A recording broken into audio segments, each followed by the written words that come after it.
한 주 동안 이슈의 중심에 섰던 수많은 말말말 한자리에 모아서 정리해봅니다. 금주의 말말말. 이종훈 시사평론가와 함께합니다. 어서 오세요. 안녕하세요. 네, 오늘의 첫 번째 말말말의 주인공은 누굽니까? 네, 그 주인공 주변 오디오로 직접 만나보시죠. 아니 엑스파일 없어요. 검증 자료를 쌓고 있다 이런 말씀을 드린 거고요. 검증 자료? 저는 그런 건 없고 제가 나름대로 쭉 정리를 해보고 있습니다. 더불어민주당 송영길 대표 목소리네요. 네, 맞습니다. 방금 들으셨던 오디오는 송 대표가 오늘 아침에 TBS 라디오 김어준의 뉴스공장에 출연해서 했던 말인데요.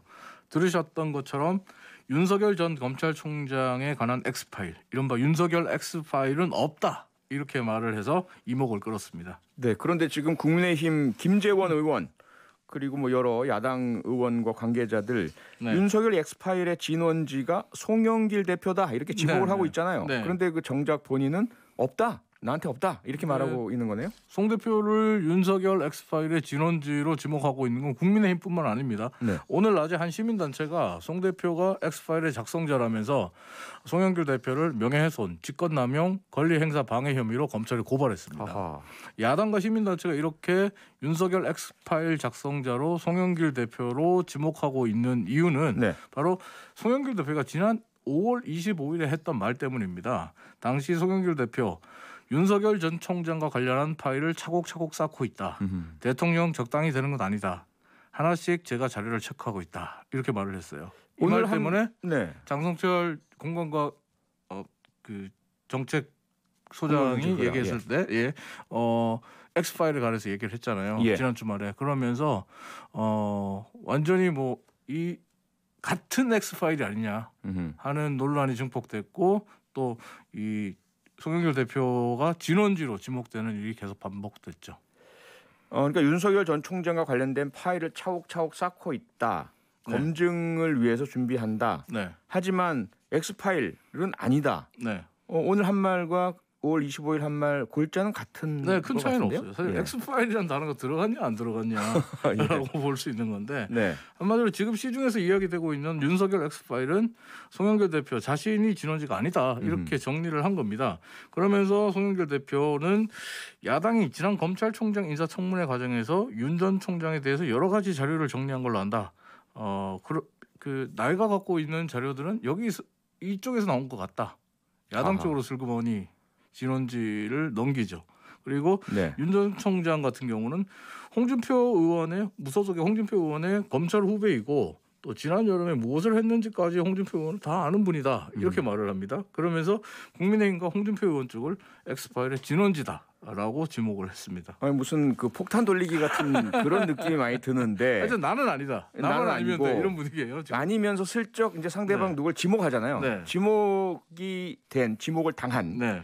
그러면 홍준표 의원 측에서는 맞다 내가 작성했다 이렇게 나왔나요? 아니요. 당연히 아니겠죠. 이게 무슨 아이스버킷 챌린지를 지목당한 것도 아니고 아하, 기분이 예. 나쁘겠죠. 예. 게다가 홍준표 의원 같은 경우는 지금 국민의힘 복당을 앞두고 있잖아요. 그러니까요. 그래서 이제 즉각 반박을 했습니다. 홍준표 의원은 이렇게 말을 했습니다. 송영길 민주당 대표께서 뭘 근거로 윤석열 엑스파일에 대해서 내가 잘 알고 있을 거라고 말씀하셨는지 모르겠지만 나는 소위 윤석열 엑스파일을 본 일도 없고 알지도 못한다. 이렇게 반발을 했습니다. 예. 그러자 국민의힘도 이 싸움에 가세를 했는데요. 네. 김재원 최고위원 같은 경우는 아예 한 발 더 나가서 윤석열 엑스파일이라고 부르지 마라. 송영길 엑스파일이라고 불러라. 하하. 이 말은 이제 송 대표가 진원지일 뿐만 아니라 작성자라고 주장하는 거죠. 네. 게다가 김재원 최고위원 같은 경우에 이런 얘기까지 했습니다. 나는 송 대표가 전부 제작에서 유통한 원조라고 생각한다. 아하. 송영길 대표는 아니라고 하겠지만 맞을 가능성이 크다 이렇게 주장을 했고요. 예. 또 국민의힘의 수석 대변인인 이 항보승 의원 같은 경우는 엑스파일 실체가 드러나지도 않은 상황에서 집권 여당의 대표가 추측을 마치 사실인 것처럼 이야기하고 여론을 호도하는 것은 구태의연한 선동 정치다 이렇게 비난을 했습니다.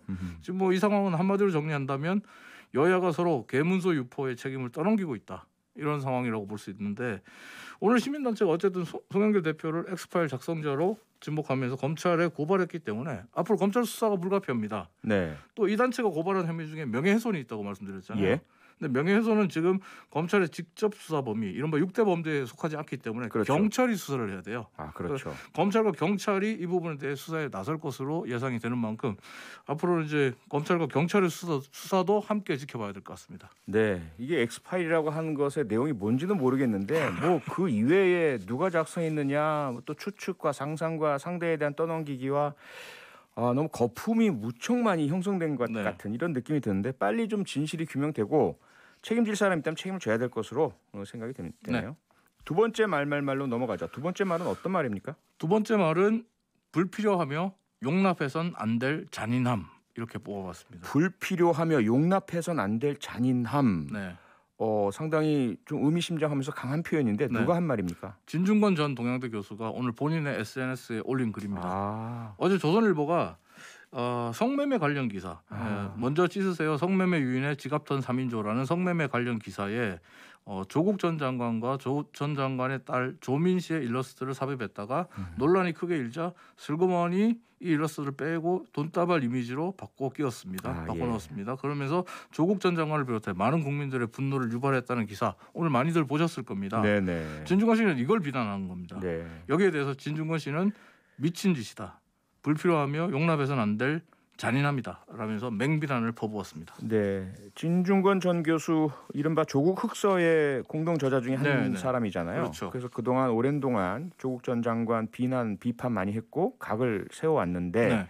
그런 진 전 교수가 보더라도 조선일보의 이번 행동 잔인하고 불필요하고 용납해선 안 될 그런 네. 행동이다 이거잖아요. 그렇죠. 사실 조선일보의 이번 행동은 뭐 잔인한 행동이라는 얘기, 뭐 두말하면 잔소리 같습니다. 그렇죠. 조선일보가 지난 2월 27일에 진중권 씨와 함께 조국 흑서를 같이 썼던 서민 당국대 교수가 조국 전 장관과 조민 씨를 비난하기 위해서 썼던 칼럼 글에 사용됐던 그림을 이번에 성매매 관련 기사에 그대로 집어넣은 거거든요. 그런데 이걸 성매수자와 성매매 여성의 통화를 설명하는 그림으로 넣었어요. 한마디로 아버지를 성매수자로, 그 딸을 성매매 여성으로 느끼게끔 보게끔 만들었다는 거예요.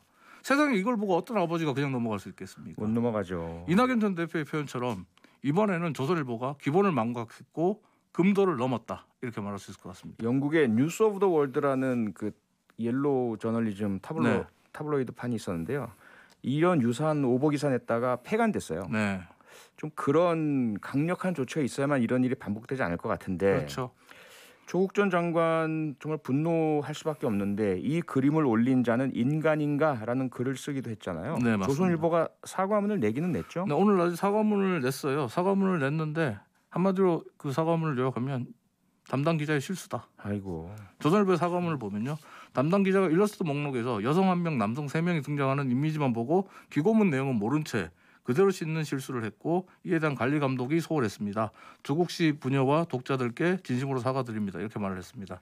그런데 제가 여기서 궁금한 건 왜 유독 조선일보는 조국 전 장관과 조민 씨에게만 이런 실수를 반복하느냐는 겁니다. 작년 8월 29일에 조선일보가 조민 세브란스 병원 피부과 일방적으로 찾아가서 조국 딸이다, 의사 고시 후 여기서 인턴하고 싶다라는 제목의 기사를 냈어요. 네. 사실관계 확인도 안 했던 가짜 뉴스로 밝혀졌습니다. 이후에 논란이 되니까 조선일보가 또 사과문 냈습니다. 사실관계 확인을 충분히 거치지 않은 부정확한 기사였다. 피해를 입은 조민 씨와 연세대 의료 관계자들에게 깊이 사과드린다, 이렇게 말을 했어요. 그런데 또 이런 일이 벌어졌습니다. 박주민 의원의 말로 마무리하겠습니다. 정말 이렇게까지 해야 되는 겁니까? 정말 한숨만 나오네요. 그것도 대한민국에서 가장 발행 부수가 많다는 신문 아닙니까? 네, 잠시 광고 듣고 금주의 말말말 이어가겠습니다. 네, 금주의 말말말 이종훈 시사평론가와 함께하고 있습니다. 세 번째 말말말로 넘어가 볼까요? 누가 주인공이죠? 네, 세 번째 말말말의 주인공은 2명입니다. 이 2명의 직업은 모두 대변인이라는 직업을 갖고 있습니다. 준비한 오디오로 어떤 분들인지 만나보시죠. 보통 전수조사에 대한 부분은 저희들 어저께 개인정보 동의서를 다 제출했고요. 저희들은 공정하게 철저하게 바꿔서 하는 것이 저희들이 더 국민의힘이 원하는 바이고. 네, 대변인이 답변드리겠습니다. 지금 국민의힘 국회의원 가족 관련 개인정보 제공 동의서가 일부 지금 누락되어 있습니다. 국민의힘 국회의원들의 부동산 전수조사 관련된 이야기인 거는 뭐 네. 명확히 알겠는데요. 네. 이 두 분이 누군지는 좀 목소리 처음 듣는데 누군가요? 네, 첫 번째 이제 부동산 전수조사에 필요한 개인정보 제공 동의서를 다 냈다라고 말했던 네. 첫 번째 목소리의 주인공은 국민의힘의 강민국 대변인의 아하. 목소리고요. 네. 두 번째 목소리는 이번 국회의원 부동산 투기 전수조사를 담당하고 있는 국민권익위원회의 허재우 대변인입니다. 아, 근데 같은 대변인인데 말이 서로 다르죠. 내용이 완전히 다르죠. 같은 한 명은- 사안에 대해서. 예, 한 명은 다 제출했다 그러고 음흠. 한 명은 누락돼 있다 그러고 하고. 그러니까 국민의힘 대변인은 국민의힘 국회의원들의 개인정보 제공 동의서를 다 냈다. 네, 이런 이야기고요. 네, 정작 그 동의서를 받아든 네, 국민권익위원회 대변인은 가족 관련된 거 다 못 받았다. 네. 이런 얘기잖아요. 네, 덕분에 지금 조사를 시작도 못 하고 있습니다. 아하. 앞에서 들으셨던 것처럼 국민의힘은 공정하게 철저하게 조사받겠다. 그게 우리 국민의힘이 더 원하는 바다. 이렇게 큰 소리를 쳤는데 예. 정작 제출해야 되는 서류를 의원들이 제출 안 해서 조사를 시작도 못하게 만들고 있는 형국이거든요. 허허. 이 때문에 여당에서는 지금 국민의힘의 행동을 대국민 사기극이다라면서 맹비난하고 있고요. 우연인지 고의인지 실수인지 아무튼 이유는 모르겠습니다. 잘 모르겠습니다. 근데 국민의힘은 지금 말과 행동이 전혀 다른 행동을 보여주면서 망신을 당하고 있는 것만은 분명합니다. 망신을 당했고 당해왔는데 그렇다라면 지금은 그 이후에 동의서를 다 냈나요? 아니요, 아직. 아직이요? 그게 어렵답니다. 국민의힘 측에서는. 어렵다고요? 예, 박수영 국민의힘 의원을 비롯해서 국민의힘 관계자들의 말을 그대로 옮겨드리면요. 예.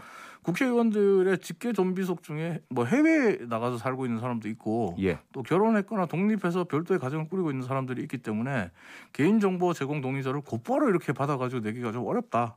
이렇게 얘기를 합니다. 허허. 한마디로 언제 다 낼지 모르겠다라는 뜻이기도 한데요. 참고로 이번 조사를 책임지고 있는 조사단장 김태응 권익위 상임위원회 임기가 이제 2달 남았습니다. 네. 그러니까 박수영 의원이 얘기했던 것처럼 예. 직계 좀비속 중에 해외에 살고 있는 사람에게 개인정보 제공 동의서를 받는데 시간이 좀 걸리게 되면 네. 이 2달의 시간이 다 지나갈 수도 있어요. 아하. 아니 근데 이 얘기가 나온 게 언제인데 네. 지금 뭐 시간이 없다고 말하는 거는 국민 여러분께서 납득이 잘 안 될 것 같은데요. 모르겠습니다. 어쨌든 뭐 지금 김태훈 권익위 상임위원 조사단장의 이 임기까지 국민의힘이 머릿속에 넣고 계산하고 행동하고 있는 건지 잘 모르겠습니다만은 어쨌든 지금 국민의힘 입장에서는 시간 끌기라는 비난을 피하기 위해서라도 박수영 의원이 얘기했던 뭐 해외에 있는 직계 좀비속들에게 뭐 정말 킥 서비스를 통해서 아니 뭐 그 급행 방법이야. 으로. 뭐 본인들이 더 잘 알겠죠. 사실 근데 그 여기 해외는 시간이 좀 걸린다고 이렇게 받아들일 수 있는데 결혼해서 독립한 별도 가정. 뭐 해외 살지 않으면 사실은 이거는 네. 전국이 일일 생활권이고 아니 한참 국민들로부터 지금 높은 지지를 받고 있는데 네. 이 문제 때문에 삐걱거리면 안 좋을 텐데요. 네. 네, 알겠습니다. 마지막 말은 어떤 말이죠? 마지막 말은 표디께 질문으로 드려보겠습니다. 예? 용서 안 해주면 죽어버리겠다. 이 말 사과하는 말처럼 들리십니까? 협박하는 말처럼 들리십니까? 협박이죠, 당연히. 당연히 협박이십니다. 예. 아마 많은 분들이 표디와 같은 생각을 하고 계실 것 같아요. 죽어버리겠다 이렇게 얘기했는데 하지만 이 말을 듣고 그래 사과했네 사과네 예? 라고 생각하는 사람도 있습니다. 어떤 사람들인지 준비한 오디오로 만나보시죠. 부실 수사 의혹과 관련해 이번에 새롭게 나온 건 군사경찰의 초기 판단입니다. 성추행 가해 혐의로 구속된 장모 중사가 피해자 이모 중사에게 보낸 문자 메시지에서 용서 안 해주면 죽어버리겠다는 등의 내용을 군사경찰이 사과로 인식했다는 겁니다. 이 사건을 담당한 국방부 조사본부 관계자가 이같이 밝혔는데요. 군사경찰은 사건 초기 이를 위협이 아닌 것으로 보았고 이에 따라 2차 가해를 할 수 있다는 판단이 안 됐으며 도주 우려 등이 없는 것으로 판단했다는 겁니다.